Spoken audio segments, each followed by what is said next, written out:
शहीद की अंतिम विदाई में उमड़ा जनसैलाब। फतेहपुर जिले का रहने वाला सेना का जवान उत्तरकाशी में कर्तव्य पालन के दौरान शहीद हो गया था, जिसका पार्थिव शरीर आज उनके पैतृक गांव पहुंचा, जहां केंद्रीय मंत्री की मौजूदगी में राजकीय सम्मान के साथ नम आंखों से शहीद जवान शुभम सिंह को अंतिम विदाई दी गई। इस दौरान प्रशासनिक अमले व स्थानीय विधायक के साथ हजारों की संख्या में जन सैलाब उमड़ पड़ा। वहीं मुख्यमंत्री ने सेना के जवान शुभम सिंह को वीरगति प्राप्त करने पर श्रद्धांजलि दी है। साथ ही दिवंगत सैनिक शुभम सिंह के परिजनों को 50 लाख रुपए की आर्थिक सहायता प्रदान करने की घोषणा की है और सैनिक के परिवार के एक सदस्य को सरकारी नौकरी और एक सड़क का नामकरण दिवंगत सैनिक शुभम सिंह के नाम पर रखने की घोषणा की है। विंध्य की तहसील क्षेत्र के मोहार गाँव का रहने वाला शुभम 6वीं पैरा SF में कमांडिंग ऑफिसर पद पर तैनात था, जो उत्तराखंड के उत्तरकाशी जिले के द्रौपदी डांडा 2 में एवलांच हादसे में शिकार हो गए थे और 3 दिन पूर्व उनके शहीद होने की सूचना परिजनों को मिली थी, जिसके बाद से परिवारी जनों में कोहराम मच गया था और आज सुबह जवान का पार्थिव शरीर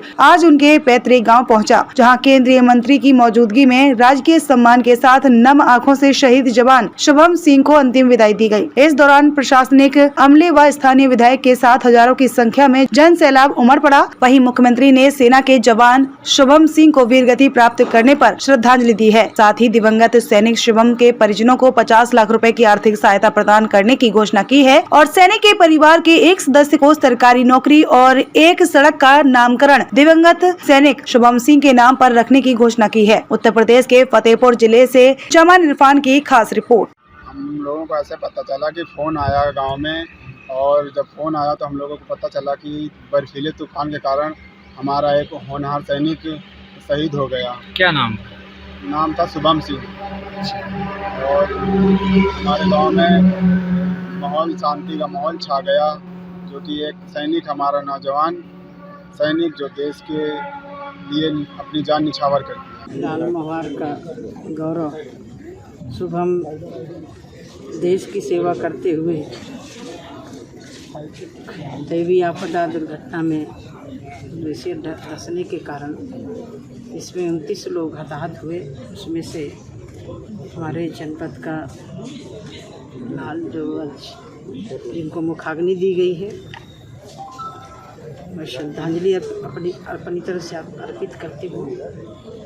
ईश्वर से प्रार्थना करती हूँ कि इस परिवार को इस दुख की घड़ी में धैर्य प्रदान करे और जो भी हमारे उनके साथी उस दुर्घटना में शहीद हुए हैं, उन सभी साथियों को मेरी तरफ से श्रद्धांजलि। उनके परिवारों को भी मेरी संवेदनाएं हैं उनके परिवार के साथ। और बहुत साहसी परिवार है, बेटा है, भाई है, फौज में है, और पिताजी हैं, एक पिताजी हैं। बहुत साहसी परिवार है और एक कितनी मेहनत करके बच्चों को पढ़ाया होगा, गांव में रह कर के अपने बच्चों को सेना में देश की सेवा में भेजना। ये वही कर सकता है जिसके सीने में देशभक्ति है। सरकार की तरफ से, हम लोगों की तरफ से जो भी इस परिवार के लिए, क्योंकि व्यक्ति तो नहीं ला सकते, लेकिन संकट में पूरे परिवार के साथ हम लोग खड़े हैं। हमारे विधायक जी भी हैं, हमारे यहीं की विधायक हमारे जय कुमार जी हैं, राजेंद्र जी, सब लोग। ये महोदय जो भी होगा, हम पूरा जिम्मेदारी के साथ, और ये जहाँ उनकी अंत्येष्टि हुई है, इसको खेल कूद का मैदान करवा करके और इसको जितना भी अच्छा सजाया जा सकता है पूरा कर। बहुत ही दुखद है और मैं समझता हूँ एक बहुत ही बहादुर युवा फतेहपुर ने खोया है।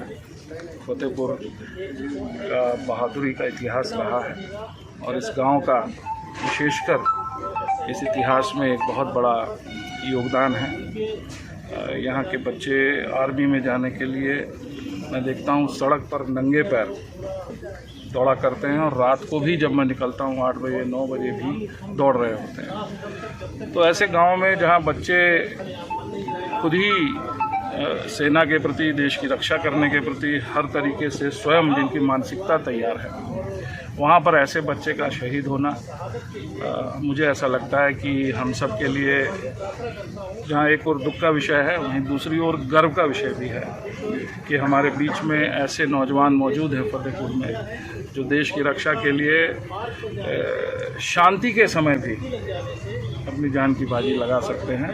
अभी कोई ऐसी अशांति का समय नहीं था। असमय जाना, अकाल मृत्यु होना हर परिवार के लिए एक दुखद समाचार लेकर आता है। उनके परिवार के साथ हम सब भारतीय जनता पार्टी का एक एक कार्यकर्ता खड़ा है।